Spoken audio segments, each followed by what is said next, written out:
We're obviously big fans of the Elder Scrolls ourselves. These are the kind of games that we would be playing if we weren't here making them.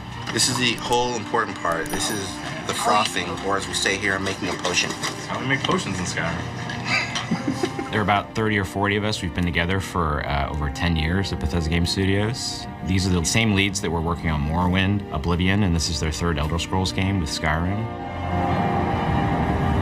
It wasn't a question of whether we were going to do a fifth one. It was more, what did we want it to be? How is it going to be different? Skyrim is sort of this culmination of over a decade's worth of making open world RPGs, and we're trying to take everything that we've learned and focus it onto this one game. You're the leader of the rebellion. I thought it was weird when he said, "You're the leader of the rebellion." Like, is it just because it's a robo voice? Sort of starts like with a kernel of ideas that Todd has, and a couple of the key people who've been here for a long time worked on all the Elder Scrolls. So we sort of know, like, after the previous game, what was the feedback, or what was that game? Then where is this game set? What do we want to do different? What do we want to improve upon? Usually with great gnashing of teeth. That's usually where you start. One of the reasons why we did Skyrim is it has more developed lore than some of the other places. We've written more about it. There's been more references in books. So we knew more about it. We had more of a starting place, and it was also, we thought it was cool lore. What is the tone of the game? How does the player feel about the world they're in? We're gonna let you create who you wanna be, so we don't wanna define as much who you are, as much as how do you feel about the world that you are exploring? And so for us, when we first start talking about one, is what is the tone of the world? And then everything else comes out of that. So Matt will go off and make art and start to sort of get the look based on what Todd has said and what they talked about. And the designers, Bruce and those guys, will go off and sort of come up with the main quest and the characters. And then we just meet each week and talk about it and iterate upon it and see what works and what doesn't.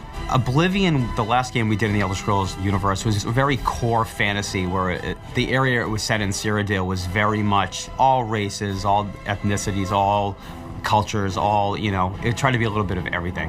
Skyrim is much more of our hardcore, like, Viking fantasy. We sort of settled on Skyrim as, you know, different from Cyrodiil, which was very civilized and the center of the empire, and we wanted to kind of mix things up, make it rougher, less peaceful, definitely, you know, more brutal.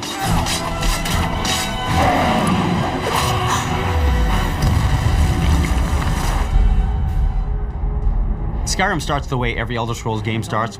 You're a prisoner, you don't have a background. And it's sort of like an Elder Scrolls tradition. We want the player to fill in those blanks, you know, with their own imagination.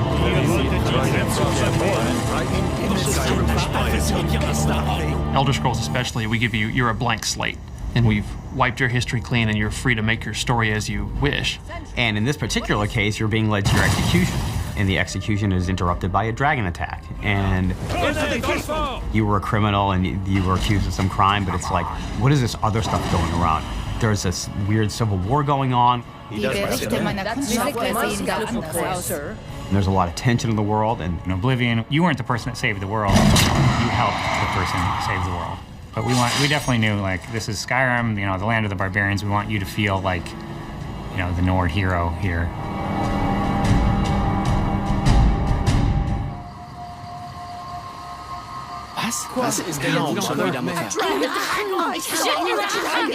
If you were to look at the PowerPoint way back in the day, dragons was #1 on that list. We are going to do dragons in a way that you've never seen before in any RPG. We haven't had dragons in the Elder Scrolls. We had one in Redguard, but that game is set in the past. And so there kind of becomes these mythical creatures people talk about, but you never quite see. You know, there have been rumors of dragons coming back, and no one's really believed it because, as far as anyone knows, dragons are gone from the world. They've all been killed off, you know, hundreds of years ago. But now here's this dragon. What's that about? The Nords have this god in their pantheon, Alduin. Alduin, who is this, I don't want to say evil, but dark god in the Elder Scrolls lore, he is a dragon. In the ancient times, he sort of ruled over the humans in this part of the world. Alduin's Wall is sort of a history in stone. of the last time that dragons were seriously resisted by the human beings of the world. And it tells the story of how Alduin was defeated the first time. And the prophecy goes that he will return and eat the world. Well, that's what happens in Skyrim. And part of what is written on the wall is the player's journey, the player's destiny. And so you start out trying to figure out, what does it have to do with me? Pretty early on, you learn that you're Dragonborn, and so you're trying to figure out, what does that mean? The Dragonborn is someone who has the soul of a dragon, and there hasn't been one in so long. People almost wonder if it's a myth.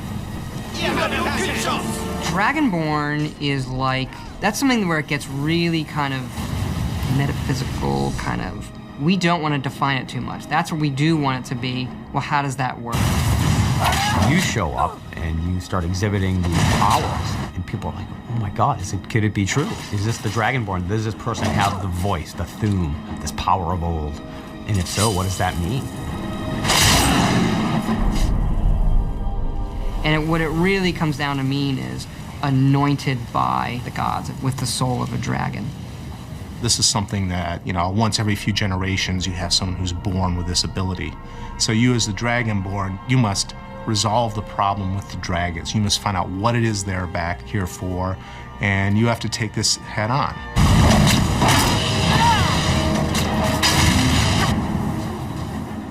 Part of it is a mystery, and then once you have okay, this is what's actually going on, then it takes on a more adventurous, less mysterious tone.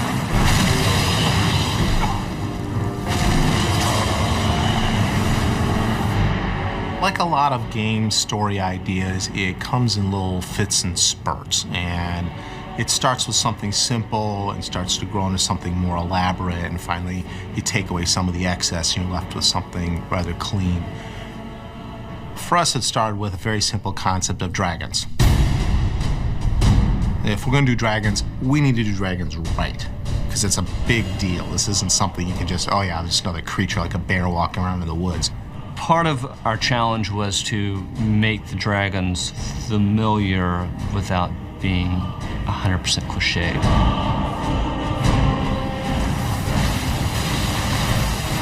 We definitely like them being characters. They had a culture. They may be terrifying and they may be brutal, but they're also sentient and intelligent, and they have a language, and they can speak, and they will speak to you at times. But they also have a sort of distinct sort of Nordic flavor to them.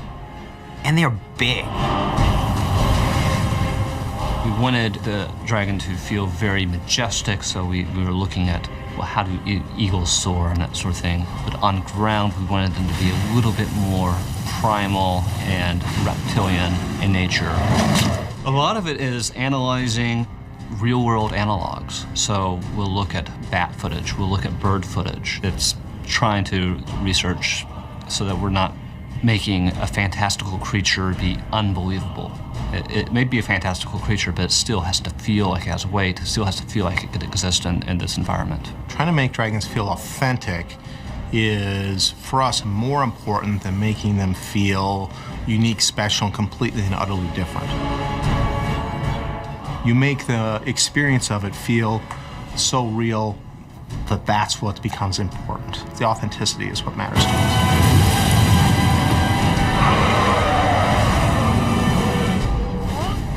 In the Elder Scrolls lore, the ancient Nords had this power of the Thuum, the ability to shout and form these words of power. It was written then, it was never intended, this is the language of dragons. But when we started, we're gonna do Skyrim, or we're gonna have dragons come back, that was a pretty quick decision. It was like, that's what we always meant. When the dragons in the game, you can hear them speaking the language. So that got us talking about, well, what does this language mean for the player? What kind of device will this be? And so we decided to create this dragon language. Emil, I want you to write this song. That's how it started. Can you write a song that works in dragon language, that rhymes with the Elder Scrolls theme, when translated into English, also makes sense and rhymes? He's able to come up with things, I don't know how he does it. I found recordings of Beowulf in Old English. That gave me sort of the overall feel. As the story goes, he kind of sat on it for a while and went home one weekend and heated up some mead and wrote the thing. He came in on Monday, there it is, and it was like, oh my gosh, this actually works. Each shout has 3 components. There are 3 words. And so it becomes like, okay, I say one word, you know, foos, and then ro, and da. And so when you're doing this as a gameplay device, it's like, it has to all meld together, like foos, ro, da. When you say, foos, ro, da, like that, that's when the big clap of thunder, you know, should fire off in the game. And this blast of energy comes out of the player and knocks your opponent off their feet. And if it all times up just right, it feels perfect.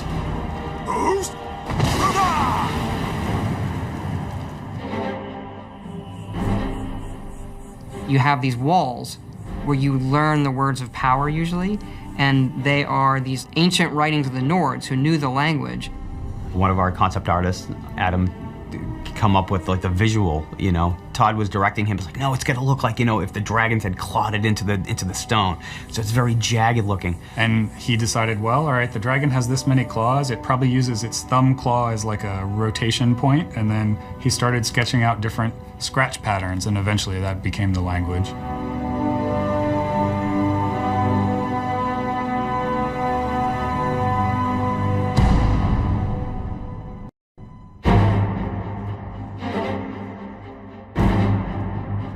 Skyrim's the most northern province in Tamriel, so it's the home of the Nords. It's really heavy, snow-covered mountains and this really rugged environment.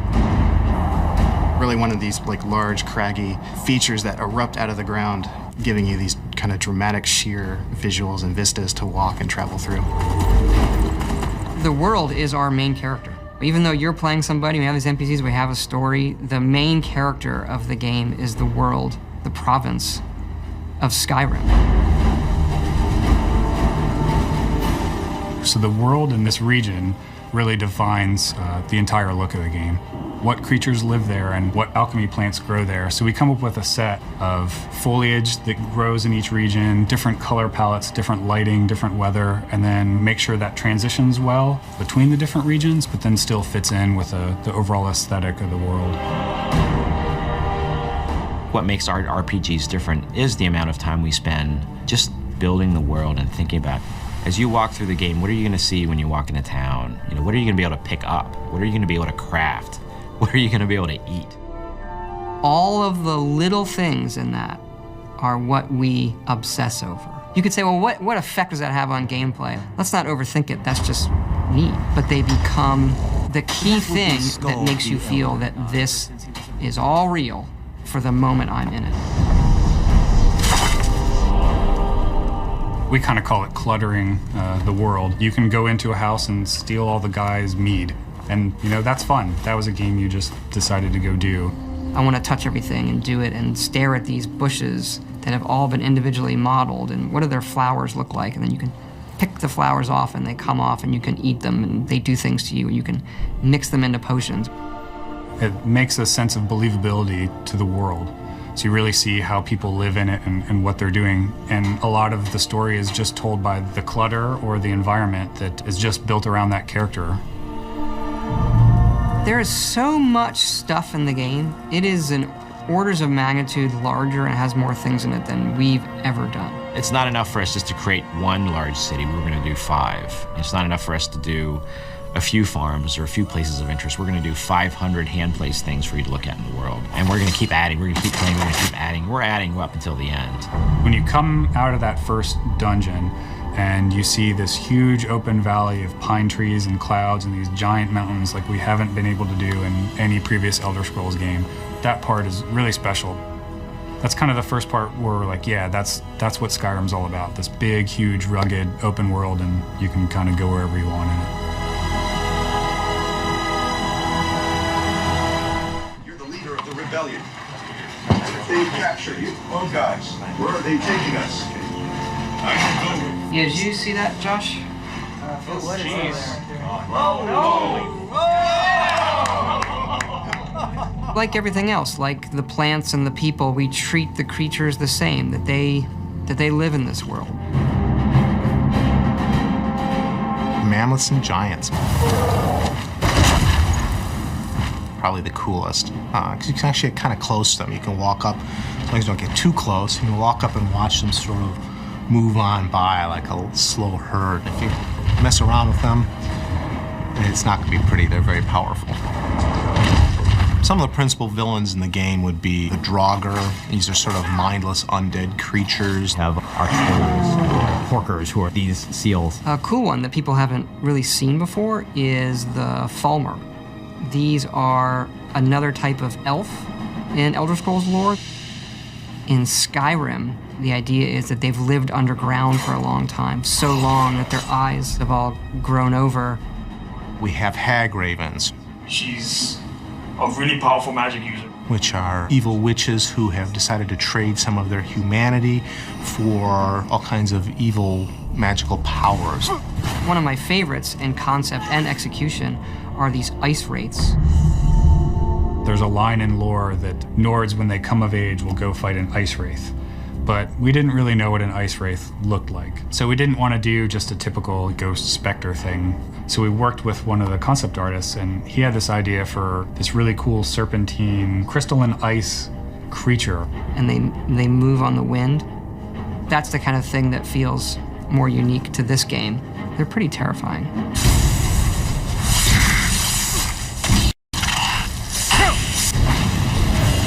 I think combat is a really, really tricky thing in a game like this. You want to make you, physically, the player who bought the game, feel like you're getting better, but more so that the character on the screen that you are playing is getting better at it. Where do you draw that line? How much does it become a reflex game? I'm good at blocking at the right time versus my character's good at blocking. Look at combat in a big way. Tried to make it more emotional and impactful and visceral.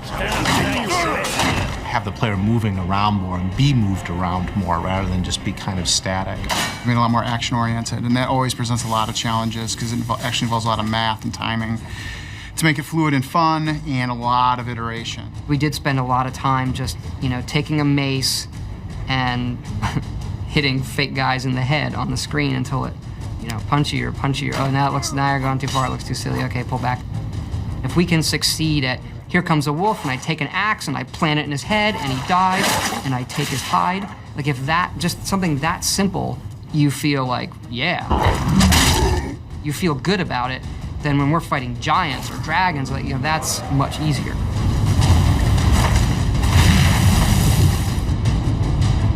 I might switch the camera move on this one though. And we looked at the visual experience. The visual experience for us needed to be more immediate, needed to be more like I'm there in the world. For certain kill moves, you're gonna see that the camera's gonna slow down, pop into third person. There's a lot of fun going to some cinematic perspective quickly and watching your character do something really cool. We wanted you to be able to see the sword shove through their torso and come out the back like I'm being a real badass, like I'm going to slaughter people, creatures, whatever is out there, I'm going to slaughter it. Tim Lamb had my favorite name for it, which was Violens. Cinekill was the other one. So we've had all these different names. I mean, any month there was a different name. So I think this month's name is Kill Cam, and I don't think we'll change it. We're getting toward the end. That's Claff the wizard. He's dual wielding. The key to combat in Skyrim is being able to wield weapons and spells in both hands. So that's a new thing for us. One of our big mantras going into the game is you are who you play. And a lot of that is, what are you gonna put in your hands? Dual wielding now means, I can have a spell in this hand and a sword in this hand. Or I can have a spell in this hand and the same spell in this hand, and what does that do? Oh, guess what? It does something even more powerful. And so that all plays into how the combat plays out.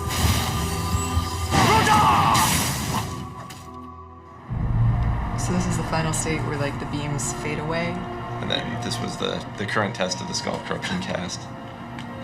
Basically, I've hidden the projectile. It's too bad we don't do more of this burning stuff. 10,000 times more than Oblivion already. The whole dual controller thing we're doing came from the initial magic design. With the spells, we knew immediately from the beginning we wanted to get something that was more of a wizard duel rather than just, you know, can I throw fireballs quicker than you can throw fireballs? Could we make it actually feel like something? So we wanted to be able to have two magic guys go at it, you know, in a really good, strategic, fun, and exciting way, like we can do with melee combat.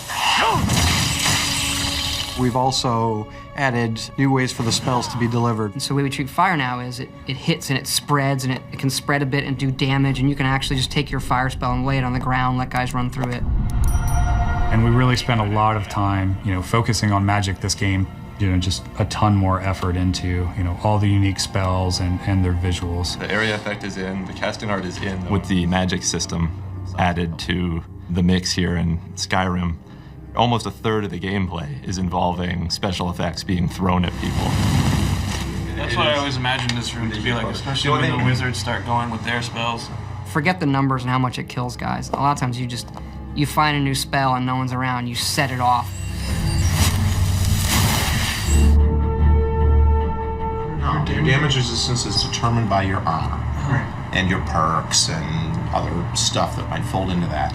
So in this case, admittedly, the player will have to trust that we are doing what we say we are doing. We've always been very big in the Elder Scrolls on dynamic growth of the character. Every single one of our games in the series has had this idea that when you do something, you get better at it. In Skyrim, the game adapts to what you're doing. That was one of the reasons why we got rid of classes. And that you decide what your character is just by going out and doing that stuff. Depending on, you know, what weapon you're using and, you know, whether you do any damage, you're going to get a certain amount of skill usage, and then that's going to build up until you reach that threshold, and then your skill will increase. At that point, once you've increased enough skills, then you level up. You know, same thing with wizardry. Start casting spells, you'll get better at casting spells. So in an ideal environment, you don't have to think about what it is you're trying to do. You're not watching to see, oh, how can I make my character do this or that? You just play.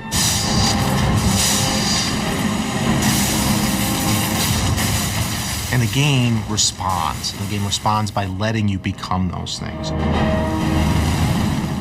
Every time you level up, you get to pick a perk. And the perks are what really defines your character. The definition of what a perk is really kind of hard to nail down. It's an advantage or a feature or a gameplay enhancement or an ability or feat that you get as you progress in your skills. You can actually play the game for a while as a warrior character and then decide, I want to start doing magic stuff. And in the previous games, if you really wanted to do that, you probably wanted to start over. Well, in Skyrim, you can start doing it and you suck at it at first. And then eventually it starts affecting you more, and then you can make up that ground without throwing away however many hours of gameplay you've already done. In Skyrim, we like to say we are what you play, and it sounds like a catchphrase or whatever, but it really is true. Who do you want to be? The game is going to have some outlet for that. So on some level, we get ourselves in trouble by trying to make the ultimate fight dragons game, the ultimate be a warrior game, the ultimate mage game, and the ultimate thief game, and the ultimate assassination game, and the ultimate I'm picking plants. You know, all of these kind of different styles we want to pay off.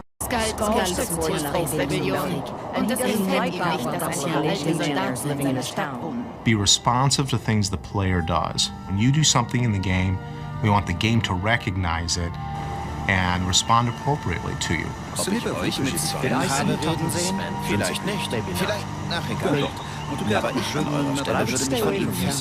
How does that AI tie into a story? Like, how do I get quests from them? How do they become my friends? What will they do for me? What can I do for them? That kind of stuff. Sometimes it's as simple as having a guard in a city comment on the things that you've done. Hands off that, Multi. Not a patient man. The game has now responded to something you've done in a way that makes sense and feels like the natural world. You have no idea how much data is in this game. Here are some staggering numbers. There are 31 quests in Fallout 3. In Skyrim, there's 244 of these. Things like collecting dog tags, delivering books, things that we do as objectives right now. And a lot of these repeat because they're radiant. The game is insanely big. Every Elder Scrolls game has its main quest. And the main quest in Skyrim is unraveling the mystery of the Dragonborn, and so that is definitely your heroic path.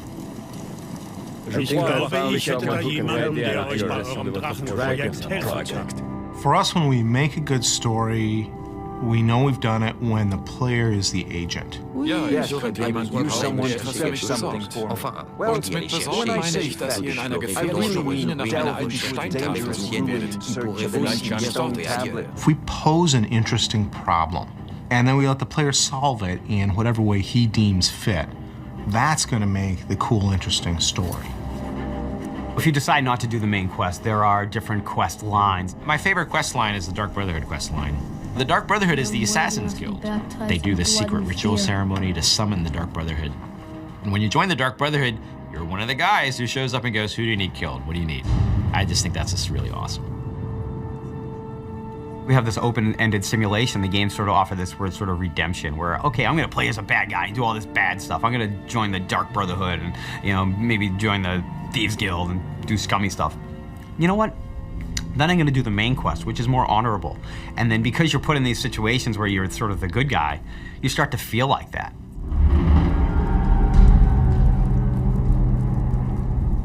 The big transition in our studio from Oblivion to Skyrim is we never actually had dedicated level designers in Oblivion. We had them on Fallout, and now we have them in Skyrim. And what that means is that when you go into a cave, it's not just art and stuff. Get me down! I can feel it. And before, we did it in a very compartmentalized way, and you would see lots of the same rooms, but we took it a step further this time and made a whole bunch of free pieces so that every single dungeon is a completely different experience. In total, we have around 310 or 15 spaces. That includes dungeons, large dungeons, small dungeons, exterior play spaces. Our sort of ideal now is that we want every dungeon in a game like ours to be as good as a fully scripted level, something in like a highly authored game. Every dungeon is going to tell some sort of story, whether visually or through notes or books or the loot. You might actually get like literally a quest. It's put in your journal. In some cases, it's more of a free form. You know, you follow clues or you just learn the story of the dungeon by playing through it. The implied stories, to me, are the ones that are some of the most interesting because there's not a word of dialogue spoken. There's just the environment speaking to you. So you go in, you see a body laying on its back with an empty bottle clasped in its claw and bottles in its mouth. He's just laying there. We really want to have this memorable moment. We want to have the players who played the dungeon or the level to come back being like, that was an awesome experience. When I came into that last room and I saw the sky shining down from above and this cool little set piece with the streams going through and then the boss comes out, that was really cool. So that was the one thing I always ask the LDs after they're finished past 1 or past 2 of a dungeon. I'm like, so, you know, what's your memorable moment? Every time you play, you're gonna find something neat or something different's gonna happen. Games are such a unique storytelling device is that you have this really opportunity to tell a story through action, through gameplay.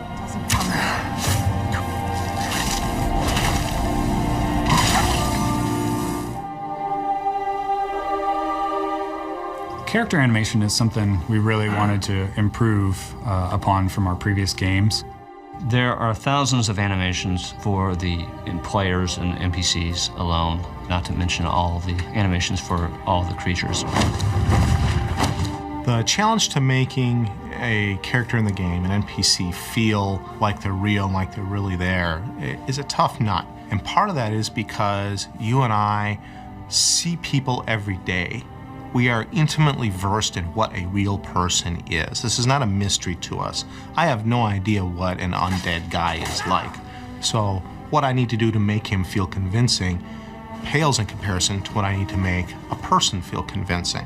I have a good feeling about it, and I don't know why my feelings about anything. Despite advances in our technology, despite growth in their animation team, our own internal demands to raise the bar has made that time to get even a simple character longer than it has in past projects.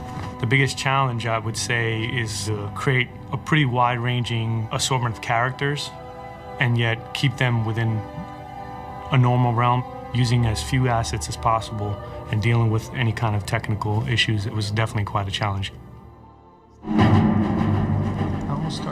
The fun times we have are usually the mocap sessions. So you're gonna be the stabby. I typically put Dennis through some pretty painful posing and whatnot, so the next day he'll have like a tough time like moving around. Mocap ready, and action.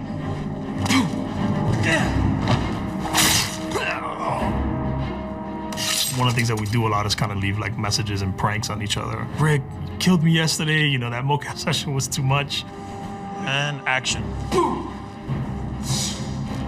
And even though motion capture might be a foundation, there's a lot of hand editing of that motion capture data to make it work within the gameplay context. An attack might be sped up, it might be radically altered to make it work for our needs.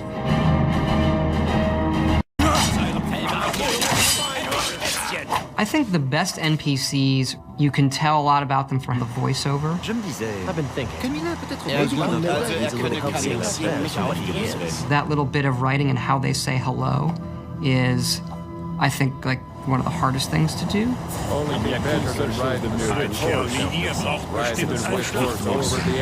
You know, in Oblivion, we had like 12 actors, and that was one of the complaints is you walk in Oblivion and you hear a lot of the same voices. So for Skyrim, we want to definitely improve on that dramatically, and we're talking dramatically, like night and day.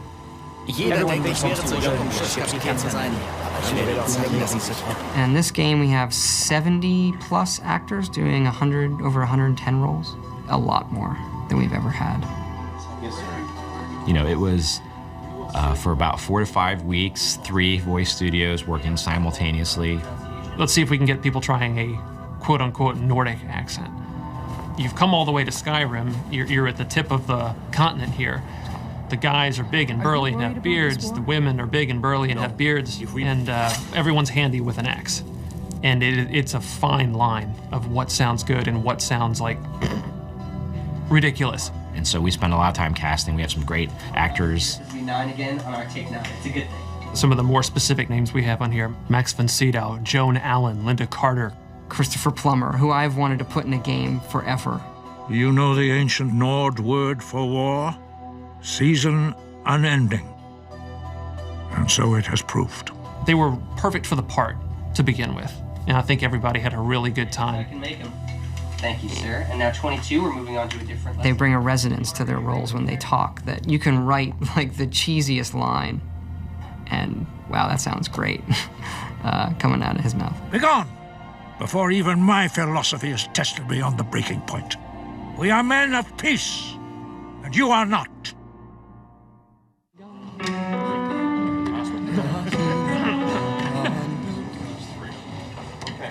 So any questions on the pronunciation?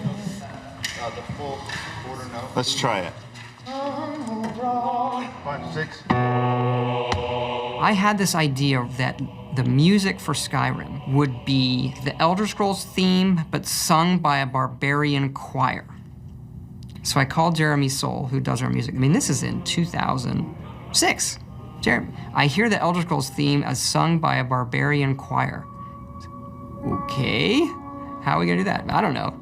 You know, what are they singing? They're singing this song in the dragon language to the theme of Elder Scrolls. Or do you want a solid break right here? Let's go ahead and carry it. His work on the main theme of the game set the tone for the rest of it. And eventually we went out to Los Angeles to Sony's scoring stage, and then had just a fantastic choir and choir director. Settle. And the choir was only made up of about 30 people.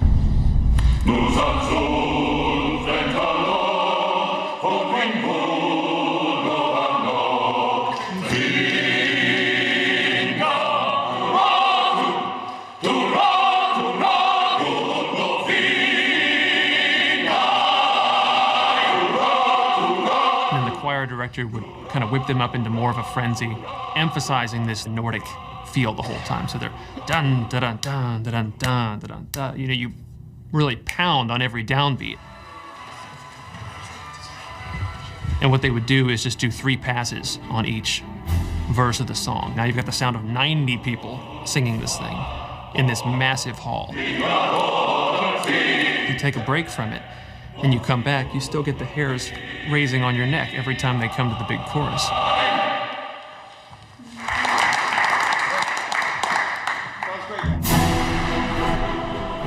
We don't script the music too heavily to where we're trying to match every moment that the player is doing or anything like that.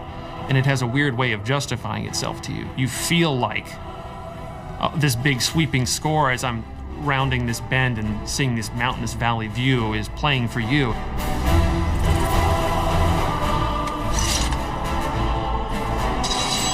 There's nothing satisfying about pulling out a sword with no sound. We kind of debated for a while on whether to try to make them realistic. I tried it. I want people to know that I did try it. Swords don't make that sound. So I very quickly drifted back to the more Hollywood style. Because people want to hear it. I actually really enjoy make things that just feel very visceral and great impacts of the sword and shield and that sort of thing. So I really have a hard time with magic, actually.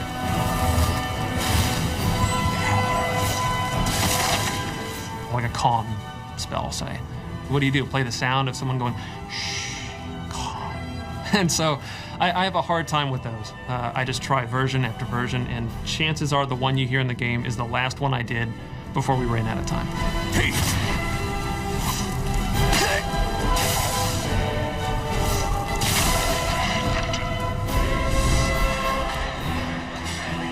Our games are pretty long. They're like 3 to 4 year development cycles. It does feel like we've been working on it for 20 years, to be honest. It takes a long time to make the game. Today I'm hoping to get to some creature balance. We're going to start on some wizard stuff. We have the wonderful luxury of being able to take people who've worked with everything we've worked with, who know the kinds of things we want to do, and just start immediately. You're working with guys who know you and know your strengths and your weaknesses, and you bicker with them and you share laughs with them. And at the end of the day, as long as you make a great game, that's all that matters. You know, I don't know if everybody knows, but the artists, the world artists, did finish, you know, end of June, nav meshing the entire world. Every time I sit down with a meeting with them, you know, every now and then I have to remind myself, I'm like, hey, I'm talking to Todd Howard. He's a pretty cool guy. Todd is very clear on what he wants. He'll walk into a room where we've been working on something and say, nope, should have been like this, or do it like this, or that's just right, instantly. If you enter his office, no matter what the problem is or whatever, as soon as you leave, he'll make you feel like $1 million. He doesn't come out every week and beat you over the head with a 2x4. He's like, you're not working hard enough. He just does that every other week. All of those things that we liked growing up and the melding of technology and art. Video games, I think, are the ultimate melding of those art forms. Because if you look at a film, they can spend hours rendering one frame, and who cares? And, okay, do that 30 times a second. That's a much trickier problem. And make it fun when I push the buttons. You know, I find that really interesting problem to solve every day.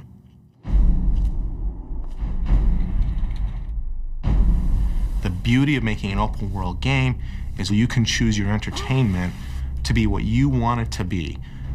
And therefore you will be entertained and I'll be happy. I want to give them a game that they're going to hold on to for years and say, I'm going to keep playing this because it's that good and it keeps me in the world. There are no accidents in a game like this. The player is free to interpret everything on their own. It's almost existential in a way. Should I kill that guy because he has some good armor and some treasure I want? How would I feel about killing that guy? You know, that's kind of the holy grail. Forget that it's a video game, but this is an entertainment experience of virtually unlimited possibility, where it's there for you to take it where you want to go. And as you do those things, it will surprise you and reward you for what you're doing.